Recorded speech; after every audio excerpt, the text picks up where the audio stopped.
A lot of the resellers and antique dealers, they're hoarders. They don't care if things move. They don't care if things sell because they like to be surrounded by their things. Everything I picked up that one little tile, the Danish tile, was 75 bucks. But hey friends, welcome back to the channel. In this video, what we're gonna do is we are gonna go to the most expensive antique store I've ever been to, and we're gonna do a little front porch DIY. Beautiful piece.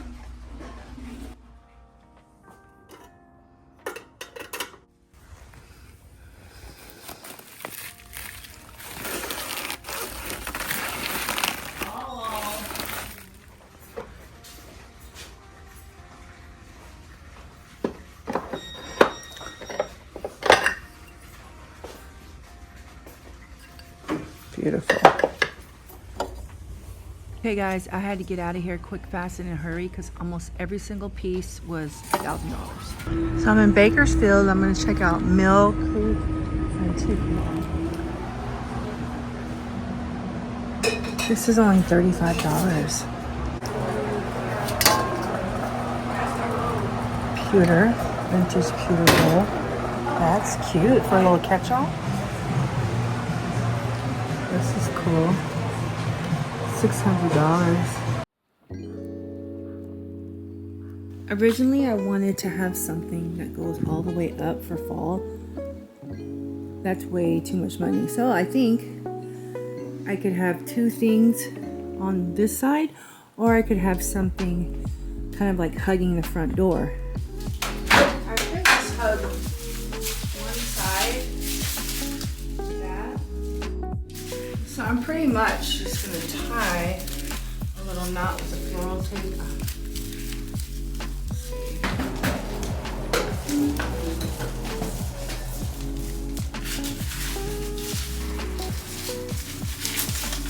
I think that looks pretty good, guys. Not too corny. Now this was all purchased at Walmart. Nothing fancy. Nothing from like Williams Sonoma or Pottery Barn or A Floral. Actually, I think A Floral is a big ripoff. But I just got a variety. They had a bunch of like bright orange. I didn't want it to be too cheesy, so I have burgundy and greens. Rinse it off with water always makes the tile look good. Remember this tile, the color it was before? I think this is a lot cuter and it goes with the door. We painted the door black. Always consider painting your front door and your garage door. It kind of makes a difference. If you can't afford to upgrade the hardscapes, some paint is a good cheaper option to fix. Tile is pretty cheap too.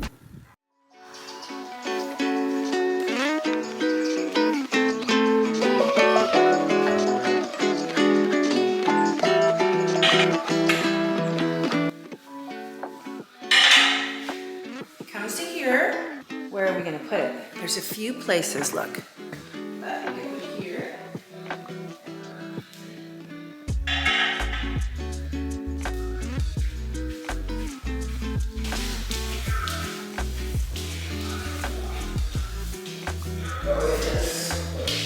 Or is it this? Why?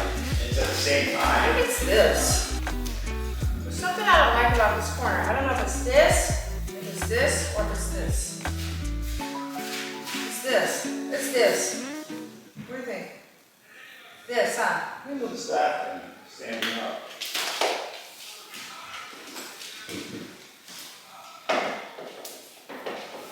Whoa.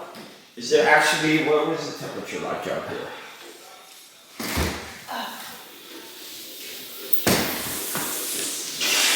Alright, so I decided to put it over there and I removed the lamp. Oh, I gotta show you guys one more thing. Hold on.